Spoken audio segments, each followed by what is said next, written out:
Welcome to another episode of Fact Theories, where we explore the fascinating and often mysterious world of theories and facts. In today's episode, we delve into a widely circulated theory: control of the media by secret organizations. Remember, our goal here is not to confirm or deny these theories, but to stimulate thought and promote informed discussion. So, let's dive right in.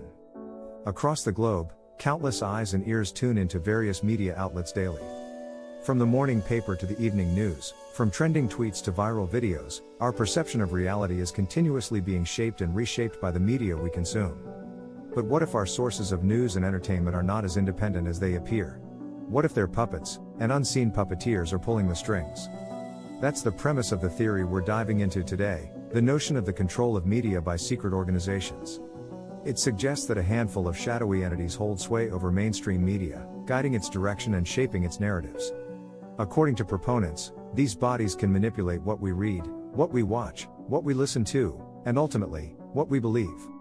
Now, as we move forward, keep in mind, the goal here is to explore this theory and its implications, not to endorse or refute it. After all, the aim of fact theories is to bring intriguing ideas to light, stimulate thought, and foster informed discussion. The seed of the control of media by secret organizations theory was planted many years ago, germinating as societies began to realize the immense power that information and its control holds.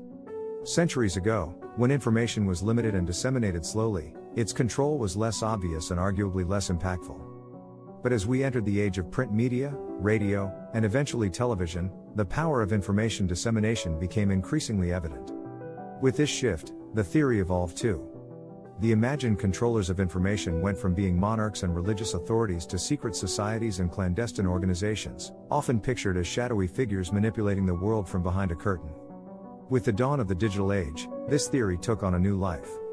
The internet and social media have exponentially increased the spread and access to information. Yet, they have also made it easier for misinformation to spread, and, according to believers of this theory, potentially easier for secret organizations to exert control and manipulate public opinion. Now that we understand how the theory has evolved over time, let's look at the so-called evidence often cited by those who support this viewpoint. Those who endorse the theory of control of media by secret organizations often point to several instances they perceive as evidence. We will now review some of these key points, shedding light on the arguments made by proponents. Firstly, allegations of media bias are often used as proof. Critics argue that some news outlets consistently push certain narratives, suggesting an overarching control that guides the editorial stance.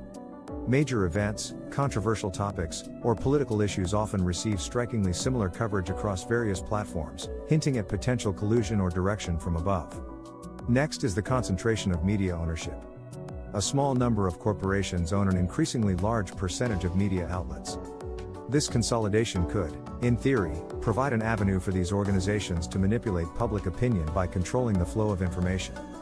Lastly, proponents of this theory also point to the phenomena of news blackouts, instances where important events receive minimal or no coverage.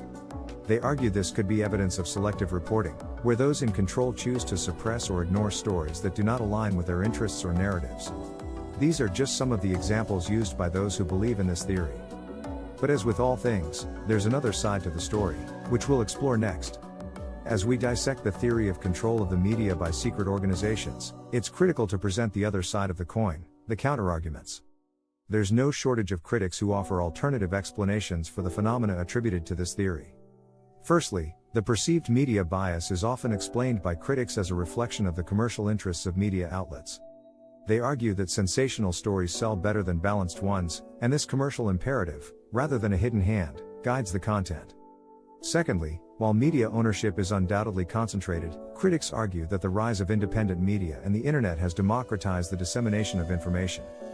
Today, anyone with a smartphone and internet connection can report news and share views, challenging the notion of media control by a few entities.